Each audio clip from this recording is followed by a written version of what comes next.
எருசலேம் வாசல்கள் பலப்படுத்தினார், உன் பிள்ளைகளை ஆசீர்வதித்தார்.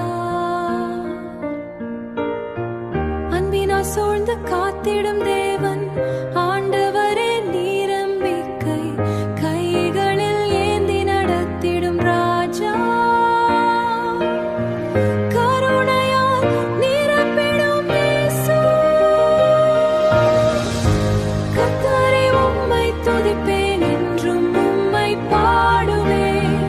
என் வீட்டை ஆசீர்வதிக்கும், சமாதானம் தந்து காத்திடும்.